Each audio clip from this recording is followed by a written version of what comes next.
Hoy es lunes 31 de marzo del 2025. Bienvenidos a Brújula. Hoy nos acompaña Osvaldo Villaseñor, periodista de Sinaloa, que vino a la Ciudad de México, está en la cabina de Brújula.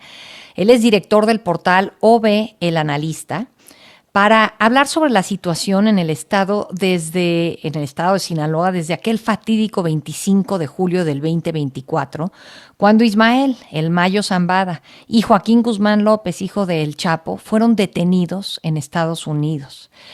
Para poner un poco de contexto, hay que acordarnos que ese día, el 25 de julio, ambos líderes del cártel de Sinaloa aterrizaron en un pequeño aeropuerto de Nuevo México, en donde fueron inmediatamente arrestados por agentes estadounidenses.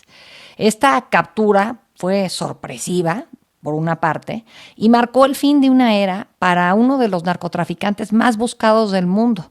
Desató una serie de eventos que han sacudido a Sinaloa, evidentemente, y a México, realmente, a México país. Osvaldo, muchísimas gracias por acompañarnos. Para empezar, quería preguntarte si podías describirnos cómo se vivió en Sinaloa la noticia de estas detenciones. ¿Qué opinan los habitantes de Sinaloa sobre el Mayo Zambada y Joaquín Guzmán López detenidos? Miren, Paula, ya van 190 días de que sucedieron esos hechos. Y a 190 días, creo que la sociedad sinaloense lo que ahorita está clamando es que haya paz, haya tranquilidad, que termine la guerra entre las dos facciones del narco que están en disputa ahorita y sobre todo algo, que regrese la tranquilidad que permita que la reactivación económica sea una realidad. Van 190 días en los cuales van 1,045 muertos oficiales que reconoce el gobierno. La gente dice que van muchos, pero muchos miles más todavía, y han expuesto, y en otras ocasiones en el último espacio hemos expuesto lo que nos dicen del por qué van miles, y la verdad que aterroriza pensar que esta es una realidad. Van 1,238 reconocidos, desaparecidos, reconocidos por el gobierno, y también los mismos grupos delincuenciales, y la gente dice que van muchos más también. Entonces, van casi 3,000 carros robados que le dañan el patrimonio a la gente. Uh-huh. Y ahorita lo que la sociedad de Sinaloa, lo que el pueblo de Sinaloa quiere y requiere es que haya acciones contundentes del gobierno para tener esperanza de que la paz va a regresar y que las actividades económicas, que son el sustento de todas las familias de la ciudad de Culiacán y de Sinaloa, pues puedan volver a reactivarse. Mira, te pongo un contexto. De repente el gobierno empieza a dar cuentas alegres, sobre todo Harfuch, uh-huh, y nos dice que ahora sí, que ya hay acciones claras, contundentes, de que se va debilitando el cártel de Sinaloa, que está en proceso de extinción, y habla de que van más de 600, 700 personajes detenidos, 11 agentes claves, objetivos clave detenidos, que han decomisado infinidad de armas a la delincuencia organizada, que han destruido ya más de 100 narcolaboratorios, esos que hace 2 meses decían que no existían, ¿verdad? Y ahora van más de 100 narcolaboratorios que son ya destruidos. Y luego también te dicen que han decomisado más de 5 toneladas de drogas. Pero cuando tú ves la realidad que vive Sinaloa, tendríamos que preguntarnos si eso son los indicadores reales de que el gobierno ya va a restablecer la paz en Sinaloa, si esos son los indicadores reales de que le va ganando la guerra al narco, o bien son indicadores de que nada más se simula que se tiene un combate a estos grupos delincuenciales. Porque los otros indicadores, los que sufre la gente, los que pide la gente, tendríamos que decir que eso no ha cambiado ninguno. A ver, el pueblo de Sinaloa, ¿qué quiere? Quiere la salida de Rubén Rocha porque lo identifica como una condición indispensable para que regrese la paz y la tranquilidad al Estado. ¿Qué pide? Que se acaben los cobros de pisos.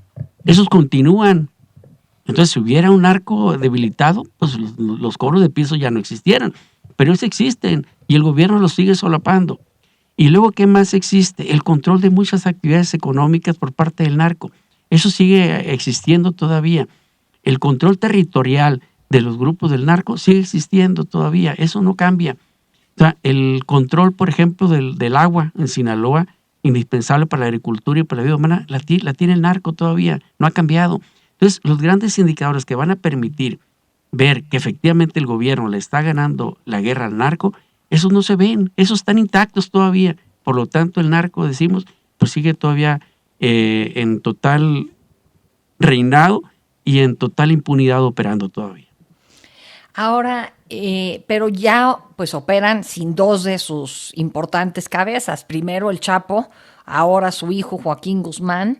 Ovidio tampoco está. Ya apareció allá el Mayo.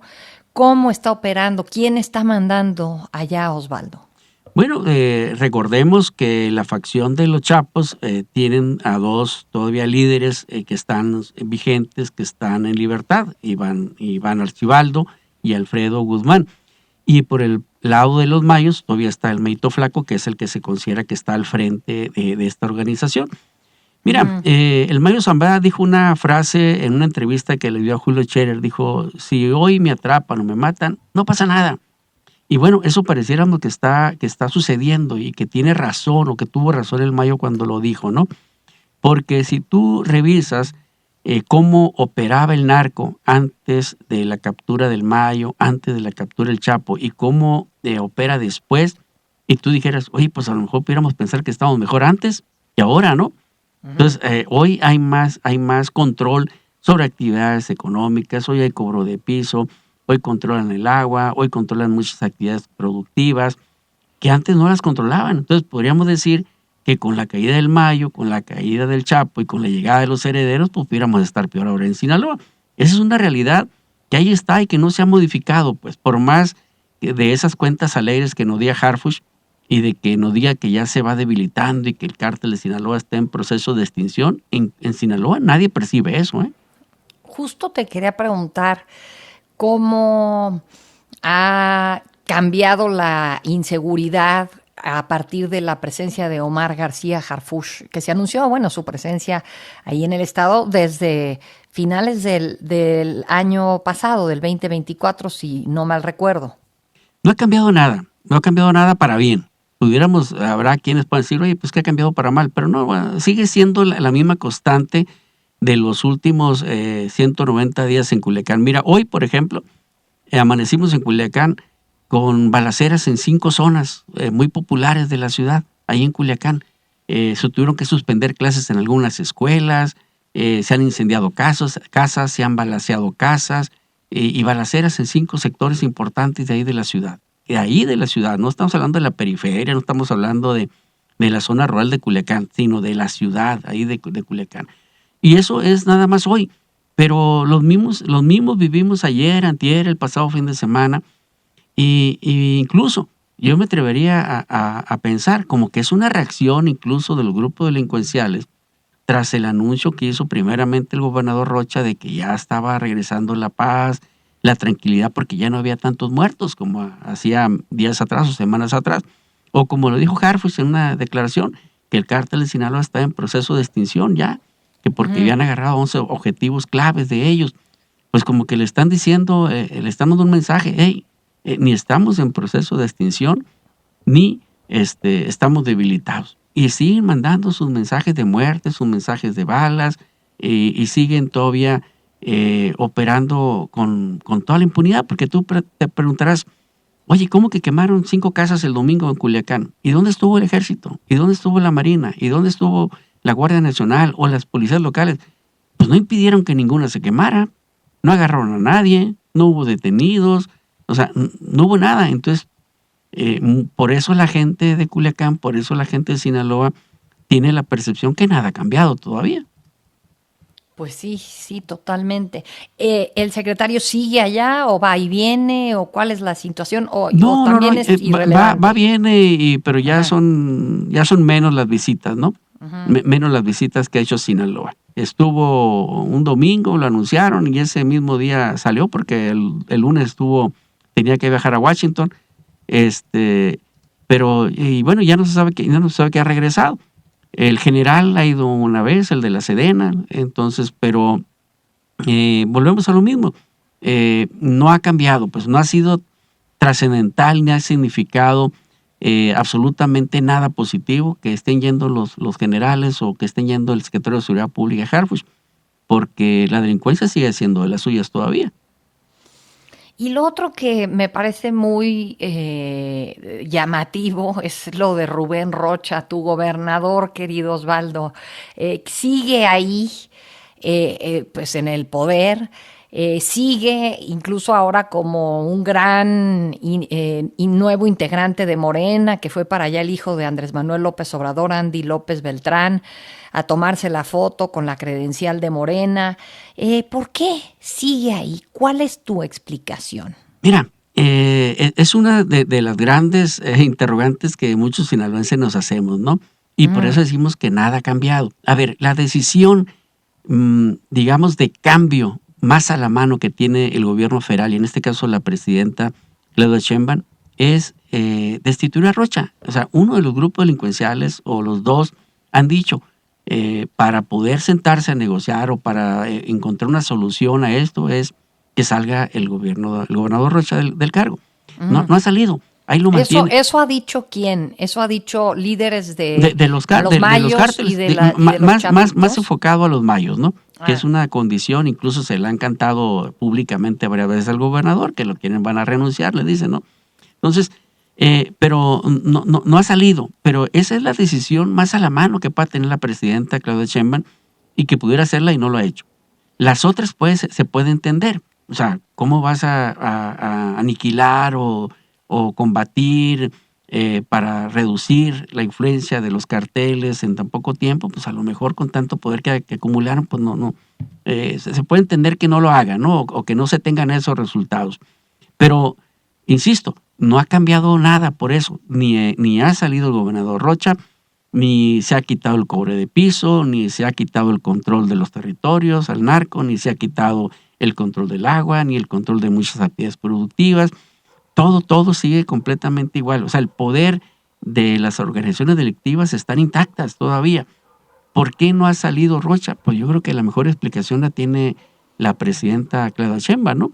Ella debe de saber por qué. Los sinaloenses especulan mucho de que si es parte de lo mismo, que Rocha participó en las negociaciones para favorecer a Morena en el 2021, la elección en la cual llegó a ser gobernador, y también en las elecciones de Andrés Manuel y las del 22, donde hubo elecciones en Tamaulipas y en Durango, el propio 24, en fin, que es uno de los enlaces con estos grupos delictivos. Pero eso es la mera especulación, ¿no?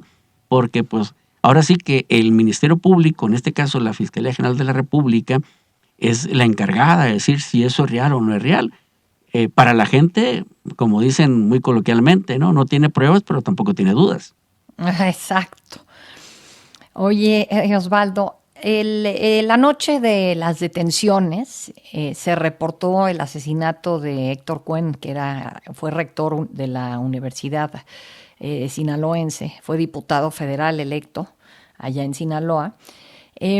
¿Cómo se relaciona todo esto? Se habla pues de que él estuvo, que precisamente iba a ir el gobernador a esta reunión a la que estaba llamado el Mayo, el exrector y el gobernador. A ver, danos ahí un poco de contexto. ¿Qué lectura le das a todo lo que ocurrió en torno a Cuen y las detenciones? Bueno, yo creo que el mejor contexto de lo que pasó o pudo haber pasado ese día lo dio el Mayo Zambada en su carta, ¿no?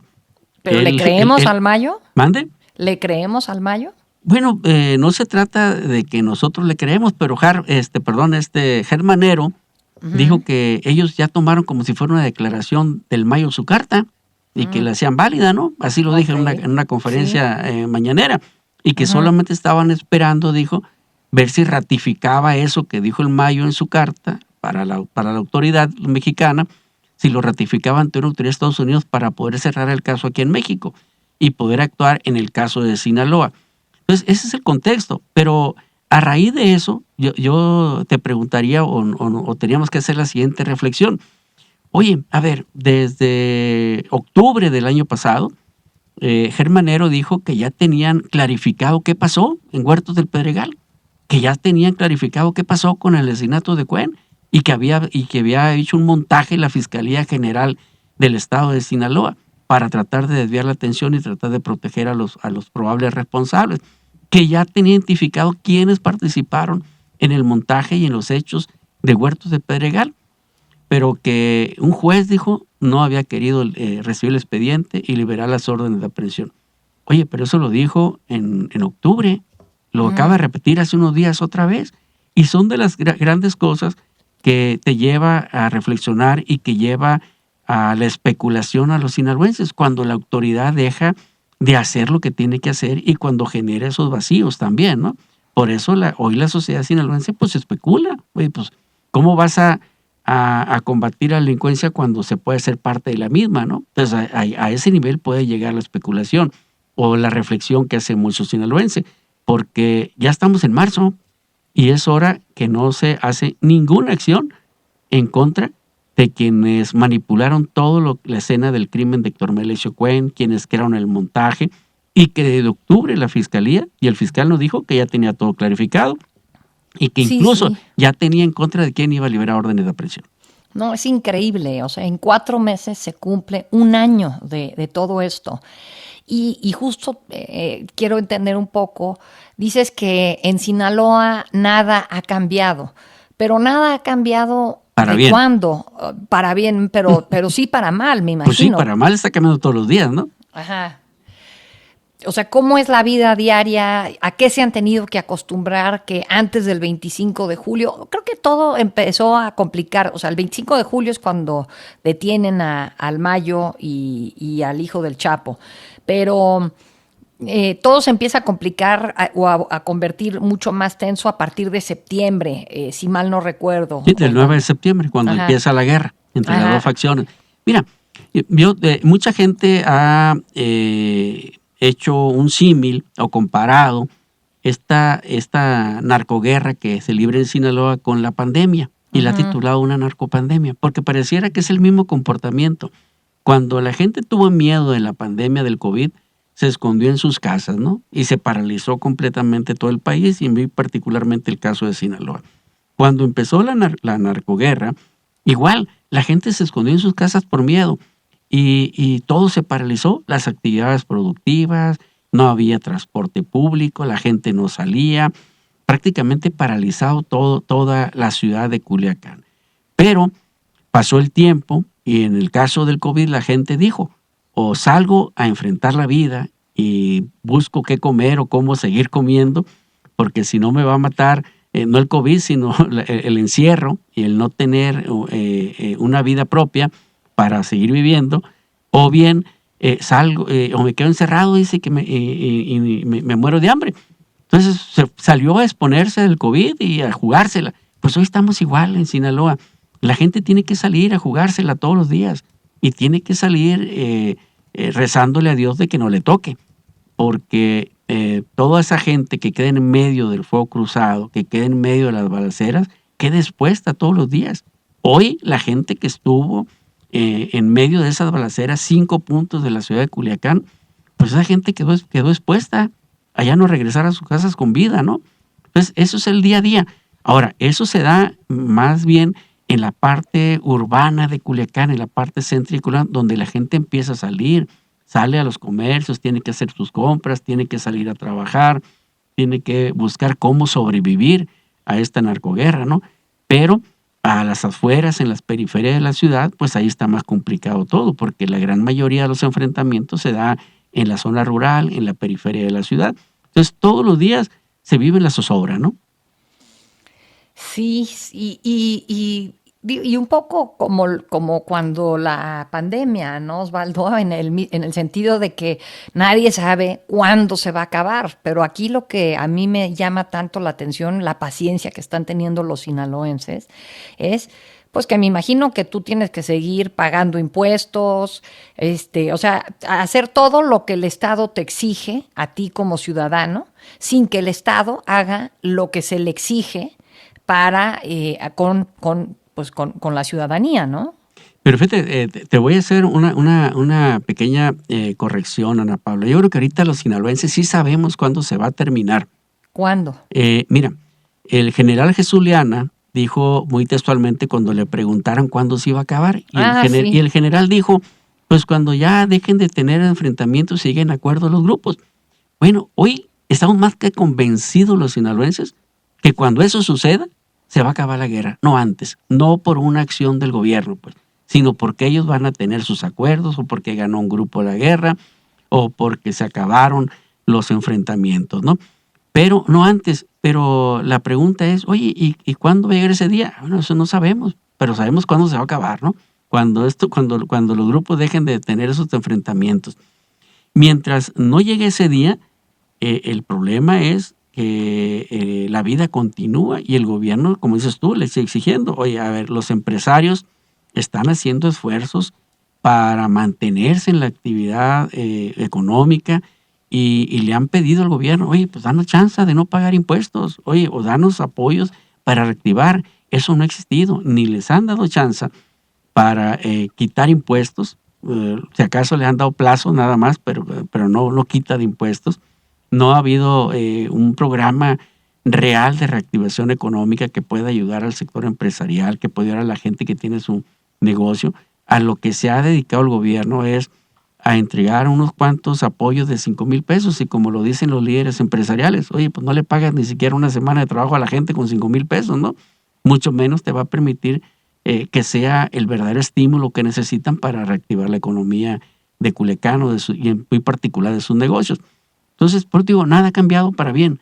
Sigue estando una circunstancia de zozobra en Sinaloa. Pues entonces dices a esperar.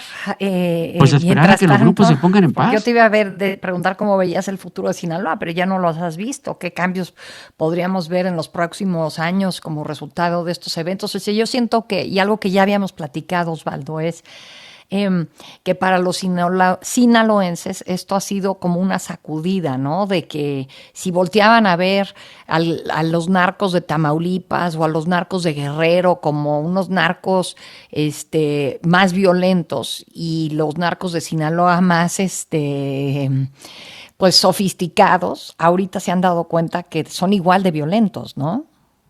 Mira, precisamente por eso se ha insistido mucho y la gente lo comenta, ¿no? La primer señal de que hay una voluntad de parte del gobierno federal de atender la circunstancia que vive Sinaloa debe ser la salida del gobernador Rocha. Y lo han expuesto todos, incluso las propias encuestas te hablan, las del gobierno, las mismas, te dicen, oye, trae una aceptación del 18%, otra del 23%, pero anda abajo del 30%. Entonces, dicen, oye, ¿por qué no ha salido el gobernador Rocha? Para mucha gente está convencida de que Rocha no va a terminar su mandato, ¿no? Y que va a haber un cambio. Pero la misma pregunta surge, ¿y cuándo va a ser el cambio? O sea, ¿es impostergable la salida del gobernador? Pues todo el mundo dice que sí. El detalle es cuándo. ¿Cuándo va a salir? Y estamos en los mismos. ¿Cuándo para la salida del gobernador y cuándo para que se acabe esta ola de violencia, ¿no? Osvaldo Villaseñor, te agradezco muchísimo esta plática y evidentemente seguiremos muy pendientes de lo que vaya ocurriendo en tu estado, en Sinaloa. Gracias por platicar con nosotros ahora aquí desde la Ciudad de México. Gracias a ti, Ana Paula.